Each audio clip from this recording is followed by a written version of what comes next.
You are going to retire for exactly 8,000 days.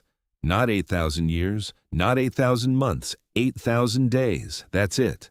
That's the whole thing. That's what 40 years of alarm clocks, bad coffee, and per my last email buys you. And here's what's going to happen on most of those 8,000 days.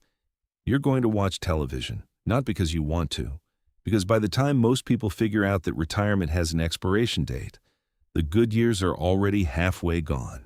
Today we're doing the math nobody wants to look at, and I promise you, by the time this video is over, you will never think about your retirement savings the same way again. Let's start with the math. The average American retires somewhere between 62 and 64.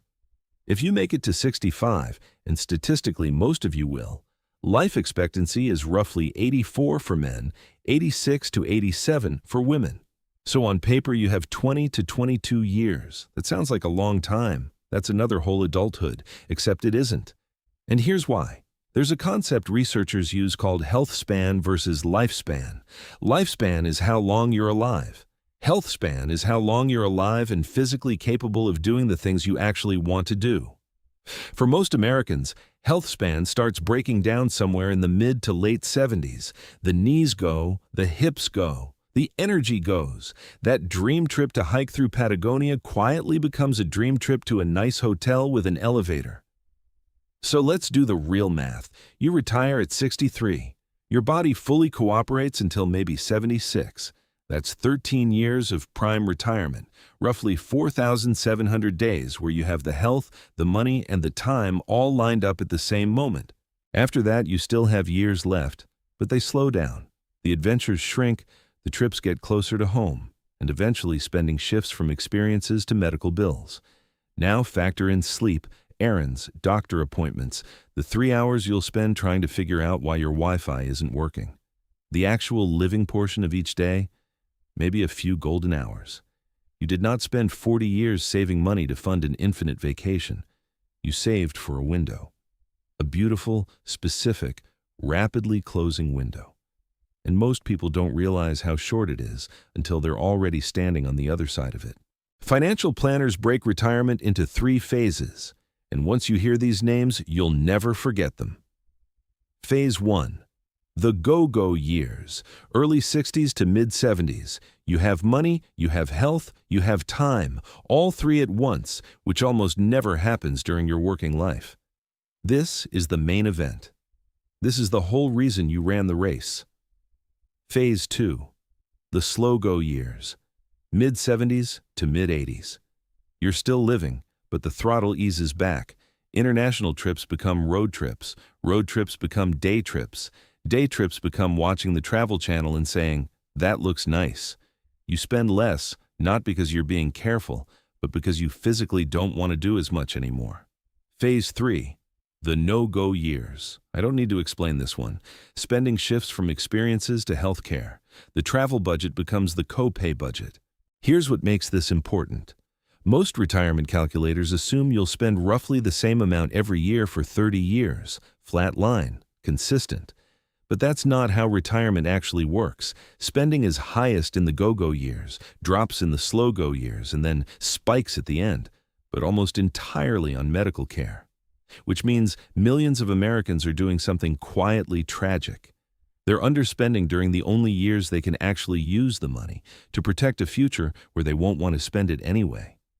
They skip the trip to Italy at 65 to preserve funds for a recliner upgrade at 85. Quick pause. If this is landing for you, if you've been the person who keeps saying, "Someday," hit subscribe. Every week we cover the money side of retirement that most advisors don't talk about, the psychological stuff, the stuff that actually determines whether your retirement is good or just long. Now, let's talk about the most expensive word in the English language. It's not yacht, it's not divorce, though divorce is up there. The most expensive word in retirement is someday. Someday we'll take that trip. Someday I'll finally learn the guitar. Someday I'll call my old college roommate. Here's the problem with someday. It's not on the calendar. Monday is on the calendar. Your dentist appointment is on the calendar. Someday is a placeholder for a decision you haven't made. And I see this pattern constantly. People who spent 40 years in delayed gratification mode, save now, Enjoy later, sacrifice today for tomorrow, retire and discover they literally cannot flip the switch. The habit of not spending is so deeply wired that spending feels wrong, feels reckless, feels like something bad is about to happen. Researchers have found that many retirees consistently spend less than their portfolios could comfortably support. Some of them die with more money than they retired with, which means all those skipped dinners, skipped trips, skipped moments, they weren't sacrifices for the future. They were just skipped, gone. The future never claimed them. And their kids will inherit that money, which is fine. Leaving something behind is a beautiful thing. But there's something worth saying out loud. Giving your kids money when they're 35 and drowning in mortgage payments and daycare costs helps them far more than leaving it to them when they're 60 and already comfortable. And keeping some of it for yourself, the person who actually earned it, isn't selfish. It's the point. Let me introduce you to the best performing asset class you've never heard of. It's not real estate. It's not the S&P 500. It's memories. There's a concept from the book Die with Zero by Bill Perkins called the Memory Dividend. And as someone who thinks about investing constantly, this framing clicked for me immediately. Here's how it works. When you spend money on an experience, a trip, a concert, a week fishing with your son, you don't just get that experience once. You get to relive it. Every time you tell the story, look at the photos, think about it on a Tuesday afternoon. Every retelling is a dividend payment. And unlike your bond fund, the memory dividend compounds for the rest of your life. Take the trip at 65 and you might collect 20 years of dividends on that memory. Take it at 82, if you can take it at all, and the compounding window is almost gone.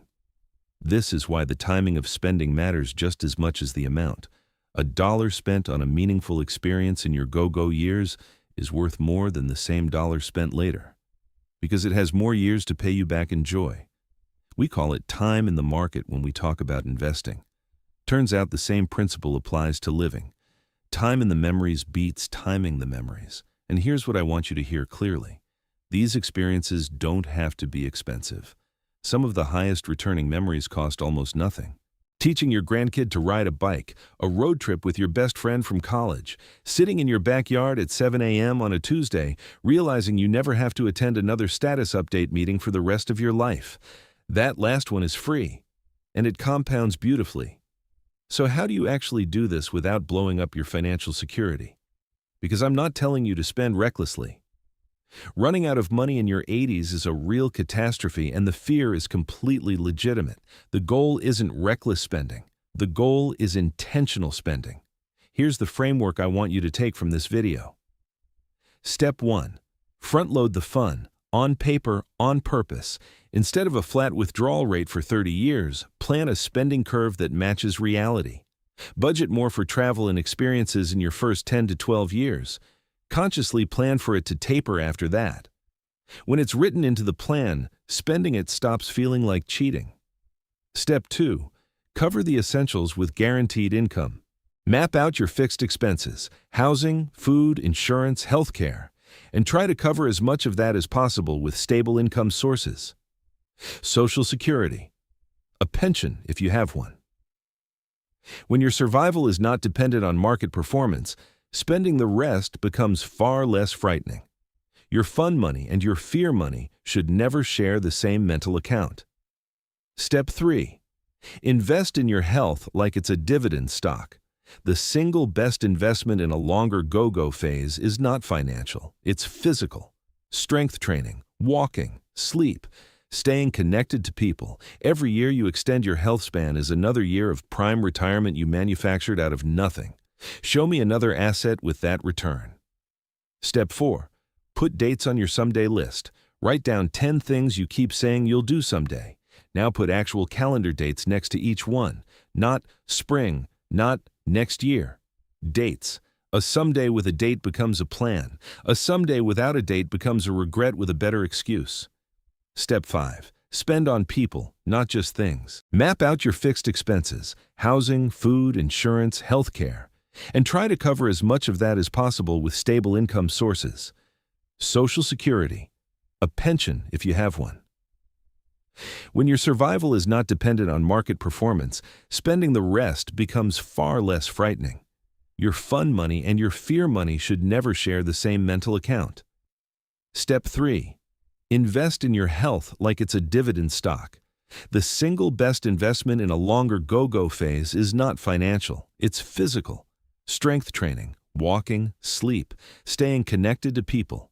Every year you extend your health span is another year of prime retirement you manufactured out of nothing. Show me another asset with that return. Step 4. Put dates on your someday list. Write down 10 things you keep saying you'll do someday. Now, put actual calendar dates next to each one. Not spring, not next year. Dates. A someday with a date becomes a plan. A someday without a date becomes a regret with a better excuse. Step 5. Spend on people, not just things. Decades of research on happiness keep arriving at the same conclusion. The quality of your relationships is the strongest predictor of a good later life. The Harvard study of adult development followed people for over 80 years and found that relationships outperformed money, status, and health habits as predictors of long-term well-being. When in doubt, spend money on things that put you in a room with people you love. The fishing trip with your brother beats the kitchen renovation every single time. Here's the thing nobody tells you about retirement. For most of your working life, success had a clear scoreboard.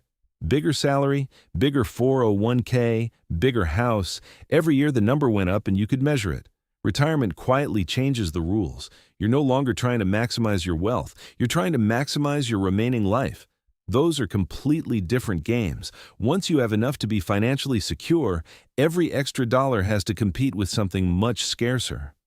Time. Every birthday is a withdrawal. Every season is one you never get back. The best retirees I know don't ask, "Can I afford this?" Their first question is, if not now, when? Because eventually later stops being an option. You spent 40 years being an excellent saver. Now comes the harder skill, the one nobody coaches you on, becoming an excellent spender, not a wasteful one, a wise one. Someone who converts dollars into days that mattered. 8,000 days. Make them count.